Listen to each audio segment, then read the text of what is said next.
क्या आपको भी लगता है कि तुक्का मारना सिर्फ किस्मत का खेल है? बिल्कुल नहीं। आज मैं आपको दिखाऊंगा कि कैसे आप ऑप्शन एलिमिनेशन और एक्सट्रीम वैल्यूज को हटाकर आप अपनी सफलता की संभावना को 20% से सीधे 80% तक ले जा सकते हैं। तो स्वागत है आपका आपके अपने परिवार में। ऑप्शन एलिमिनेशन टेक्निक को सीखने के लिए सबसे पहले आपको ये ज्ञात होना चाहिए कि आप एग्ज़ाम में यदि बैठे हुए हैं तो आपके किस टाइप के क्वेश्चन आते हैं। तो पहला टाइप होता है कि जो आपको आते हैं, दूसरा होता है जो आपको नहीं आते और तीसरा होता है जिनमें आपको कन्फ्यूज़न रहता है।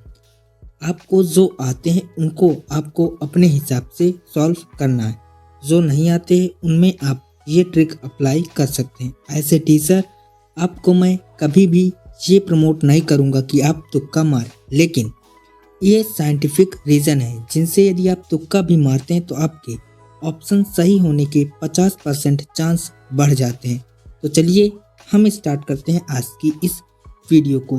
तो हमारा पहला मेथड क्या होगा? Best elimination method. अब इस मेथड में क्या होता है कि आपके पास दो ऑप्शन होते हैं। एक होता है ऑल ऑफ द एबव यानी कि इनमें से सभी, और एक होता है नन ऑफ द एबव यानी कि इनमें से कोई नहीं। जब आपको चार ऑप्शनों में ये दो ऑप्शन दिखते हैं तो ऑल ऑफ द एबव यानी कि इनमें से सभी, ये ऑप्शन सही होने के लगभग 95% चांस होते हैं कि ये ऑप्शन आपका सही होगा ही होगा। तो आपको क्या करना है कि इसी ऑप्शन को टिक करना है। और एक ऑप्शन होता है नन ऑफ द एबव यानी कि इनमें से कोई नहीं। 10% चांस होता है कि ये ऑप्शन आपका राइट हो, बाकी 90% चांस ये होता है कि ये आपका जो ऑप्शन है वो गलत ही होगा।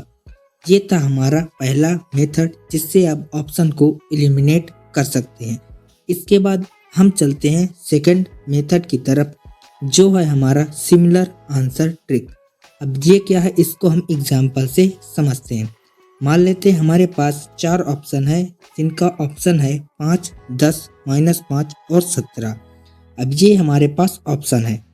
अब यहाँ पर हम देखते हैं कि 5 और -5 ये दोनों सिमिलर हैं और 10 और 17 ये दोनों अलग हैं। तो हमारा आंसर क्या होगा? 5 या फिर -5 में से ही कोई एक आंसर होगा। तो हम क्या करेंगे? 5 या फिर -5 इन दोनों में से किसी एक ऑप्शन को टिक कर देंगे, जिससे हमारा क्वेश्चन का आंसर सही होने का लगभग 50% चांस होता है कि हमारा आंसर सही होगा। आइए इसको हम नेक्स्ट एग्जांपल से और अच्छे से देखते हैं।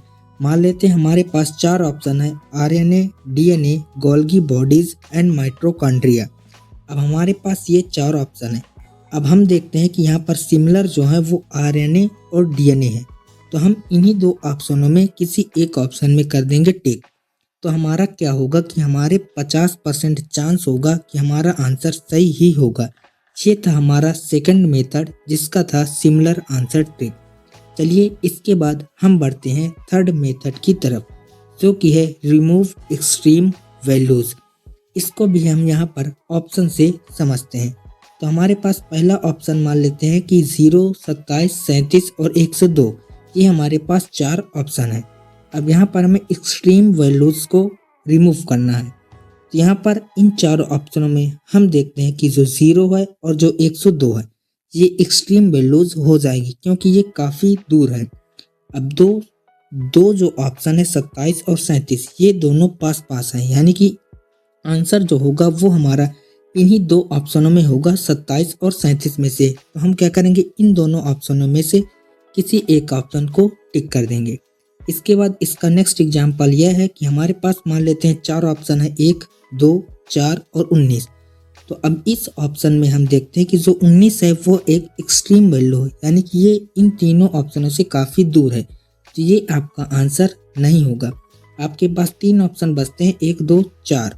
आप इन तीनों ऑप्शनों में किसी एक ऑप्शन को टिक कर सकते हैं। एज ए टीचर मैं आपको कभी ये प्रमोट नहीं करूँगा कि आप अपने एग्जाम में तुक्का लगाएं, लेकिन ये ऐसे साइंटिफिक रीज़न है जिनसे यदि आप तुक्का भी मारते हैं तो आपके 50% चांस ऐसे होते हैं कि आपका आंसर सही होगा। इसके बाद हम बढ़ते हैं तीसरे मेथड की तरफ, जो है B and C option strategy.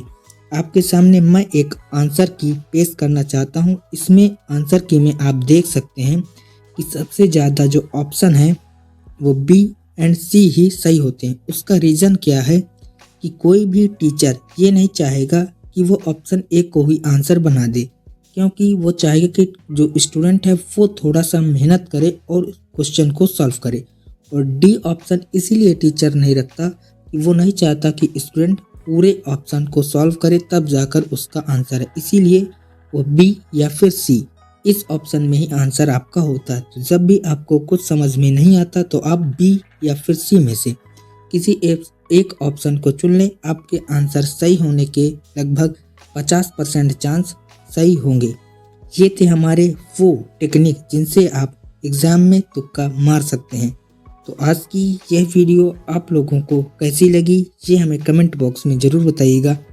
Video अच्छी लगी हो तो प्लीज़ वीडियो को लाइक करिएगा, चैनल पर नए हो तो सब्सक्राइब ज़रूर करिएगा। मिलते हैं नेक्स्ट वीडियो में, तब तक के लिए जय हिंद, वंदे मातरम।